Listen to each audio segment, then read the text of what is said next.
Welcome to Donmar TV News Channel. Okay, magandang hapon sa inyong lahat. It's 12:30 in the afternoon here in the Philippines.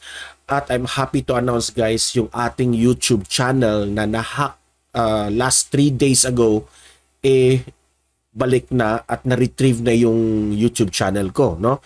By the help of this Sydney Pacanya Ricafort. Grabe mo boss, legit talaga.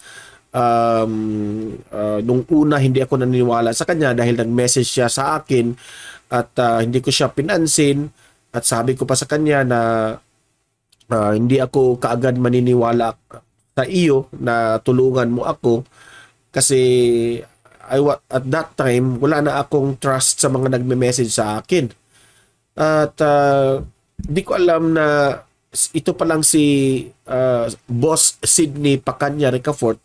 Siya yung nag-retrieve sa aking Gmail account na maibalik yung aking AdSense, yung aking Google Drive, yung aking YouTube channel. Siya yung naggumawa lahat, no? Hindi ko alam kung paano yan niya ginawa, pero na-retrieve niya yung aking YouTube channel. Grabe ka, boss, no? Sa mga ito yung tanong, bakit ako na-hack? Okay? Meron akong na-download na isang installer para sa PC na movie what do you call that one? Video editor, no? At may link doon na na-download ko. Pagkatapos nun pag-install ko sa aking computer, tinurn off ko yung antivirus kasi madidelete kasi kapag anong tawag doon? Madidelete kapag i-turn on mo yung antivirus. So I was forced to turn off. Kaya nakapasok yung hacker, yung malware, yun na, no? Paggising ko sa umaga, wala na. Password has been changed. Lahat-lahat yung two-way authentication na iba na lahat.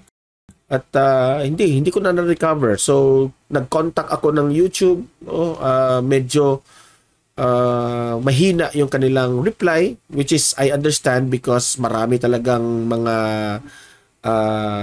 maraming YouTuber at merong mga problema dyan. So mahina yung kanilang galaw.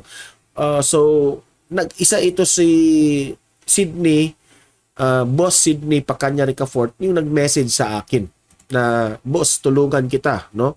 I think isa sa mga audience ko dito sa Facebook ang nag-recommend dito sa kanya at minessage niya ako. Nung una hindi ako naniniwala, no?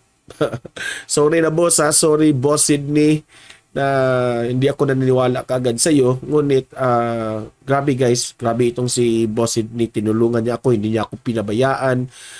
Talagang nag-overtime siya para ma-recover yung aking ma-retrieve yung aking YouTube channel, no? Wala na akong masabi sa iyo, boss. Grabe talaga ang bait-bait mo.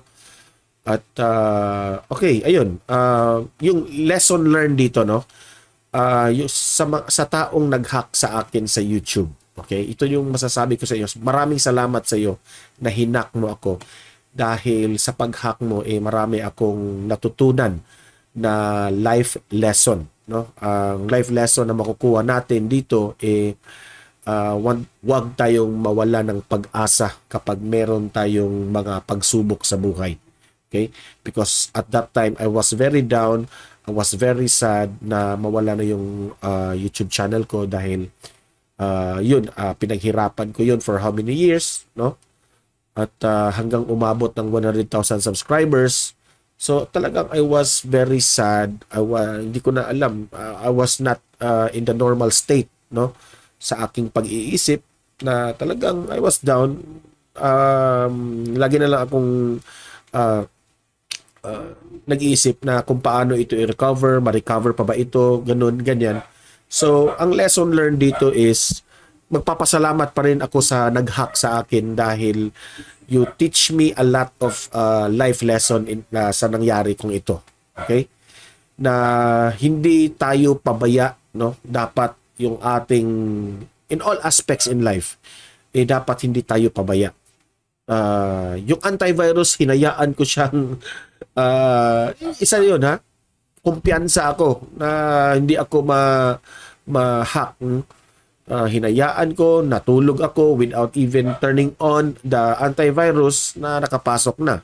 So, life lesson will be mag-ingat sa lahat ng aspeto sa buhay, dapat nating tutukan yung ating safety.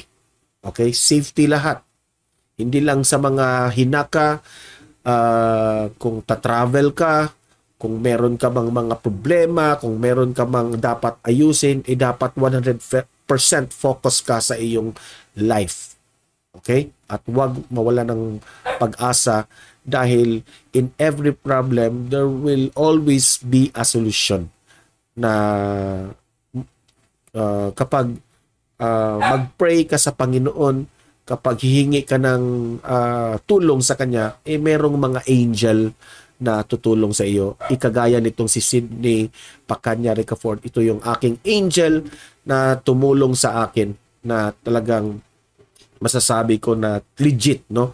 Na meron palang mga taong kagaya nitong si Boss Sydney Pacanya Ricafort na talagang hindi kami magkakilala pero buhos ang kanyang pagtulong niya sa akin, no? Hindi niya ako kilala pero merong mga taong ganito. Masasabi ko I hope na mga kagaya nitong mga taong kagaya ni Boss Sydney, dapat ganito ang dapat nating gawin. Sana dadami pa ang mga taong kagaya ni Boss Sydney. Grabe, Boss, ang galing mo talaga, no? So, sa mga na-hack dyan, yung mga Facebook account na na-hack, sa mga YouTube channel na na-hack din, hinijack yung inyong mga account, you can approach Boss Sydney Pacanya Ricafort.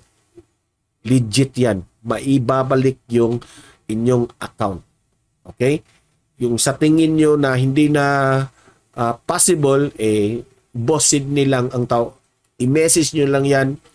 Ang bait-bait ng tao na yan. Okay? So, I'm happy to announce that we are back at starting today, magbabalita na tayo ulit sa YouTube at sa Facebook natin. Okay? So guys, like and share this video para kakalat itong information natin. Subscribe, follow Donmar TV para lagi kayong updated sa mga balita natin. Okay? So guys, thank you very much for sa mga nagme-message sa akin, nagko-comment sa akin na nag-encourage sa akin na huwag mawala ng pag-asa. Maraming salamat sa inyo. Maraming salamat sa mga audience ko sa YouTube. Maraming salamat din sa audience ko sa Facebook. Tayo ay magpapatuloy sa ating balita. Okay? So, Boss Sydney, special shout out sa iyo. Thank you very much. Hindi mapalitan kung kahit anong bagay ang iyong ginawa mo sa akin. Okay? You are my angel. Thank you very much, boss. So guys, see you in my next video. Have a great day. God bless sa inyong lahat.